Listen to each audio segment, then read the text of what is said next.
Ушактын зыяны.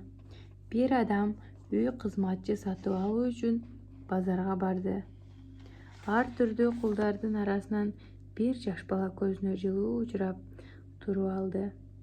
Анын жанына келип кожоюндан баасын сурады. Баланын баасы да арзан экен. Кожоюн аткан бааны берип, баланы үйүнө алып келди. Эч кемчилиги жок. Кул мындай арзан баага сатылбайт болчу. Жаңы кожоюн күмөн санап bir канча күн баланы эмне кемчилиги бар экенин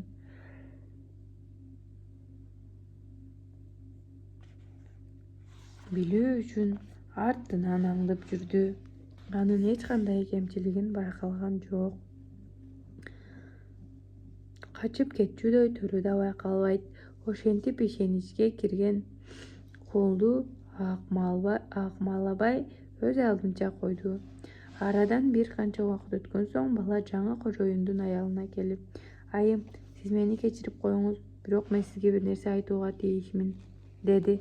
«Эмне кааласаң айта бер, мен сага жамандык кылбаймын», деди кожойке. Бала бир аз оңтойсузданымыш болуп анан сөзүн баштады.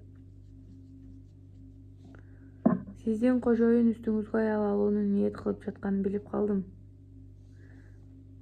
Аял бир азга унчукпай калды да анан: «Эмне үчүн сага ишенишим керек?» деди жүзүнө тынчсыздануу пайда болуп. Аялдын жүзү өзгөрө түшкөнүн байкаган бала: «Мен анын башка аял менен турганын көрдүм жана алардын сөзүн да уктум.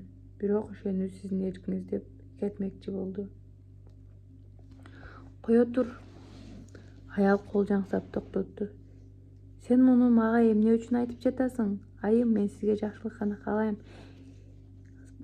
Эгер сиз мүмкүнчүлүк берсеңиз, бул абалдан чыгуунун жолун көрсөтүүгө да даярмын».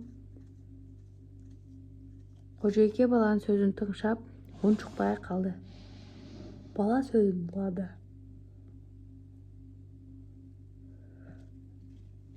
«Эгер кожоюн сиз менен өмүр бою бирге болуусун кааласаңыз, менин айтканымды четке какпаңыз. Бүгүндөн калбай кожоюнду сакалынан bir канчасын устара менен кесип алыңыз. Андан ары эмне кылуу керектигин мага коюңуз». Кожойке макулдугун билдирип, баланы кетирди. Бала короодон чуркап чыгып, бакта жүргөн кожоюнга келди. «Кожоюн», деди ал энтигип, «мен сизге жагымсыз кабар айтууга аргасызмын». Кожоюн чочуп кетип, баланы шаштырды. «Айт, эмне болуп кетти?» «Кожойке, айым менен бир эркек сүйлөшүп турганын көрүп калдым. Ага анча күйгөзүн». «Анан эмне болду?» «Мен алардын сөзүн да угуп калдым. Кожойке ал адамга турмушка чыгуу үчүн сизди өлтүрүүнү ниет кылып жатыптыр». Баланын сөзүнө тиги ишенбеди, бирок жүзү кызарып ачууланып чыкты. «Мен эмне үчүн сага ишенишим керек? Эмнеге жалган сүйлөп жатасың?» «Кожоюн, эгер мага ишенбесеңиз, бүгүн кечинде уйкуга жаткан мезгилде сак жатыңыз. Кожойке сизди устара менен мууздап саларын айтып жаткан». Бала чуркап бактан чыгып кетти. Жүрөгү дүгүлдөгөн, деми кыстыккан кожоюн ол турган жеринде катып калды. «Шайтан алгыр», десе, эмне эле өзгөрүп калды десе, ою башка экен да. Аялына изини келип азыр эле чуркап барып мунтуп салгысы келди. Жок, балким бул бала жалган айтып жүрбөсүн. Андан көрө кеч кирүүсүн күтүү керек. Кожоюн үйгө кеч келди. Адатта алдынан тосуп чыкчу аялы бул жолу чыккан жок. Тамак ичүүгө олтурганда да эмнегедир күйөөсүнүн көзүн ала качып жатты. Мунун баары кожоюндун шектенүүсүн күчөттү.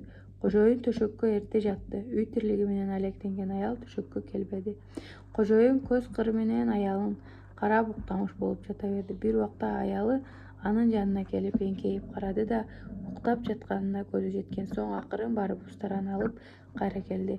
Эңкейип күйөөсүнүн ээк алдындагы сакалынан кармады. Ушул учурда күйөөсү ыргып туруп аялын колго чапты. Устара колунан ыргып кетти. Ачууланган күйөөсү устараны алып аялына шилтеп жиберди.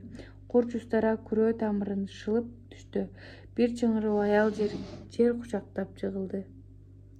Эртеси бул окуя эл ичинде шамалдай тарады.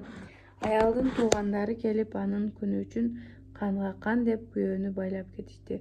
Ошентип Ушакчынын айынан 2 адам өлүп, 2 уру бири-бирине жоо болуп кала берди.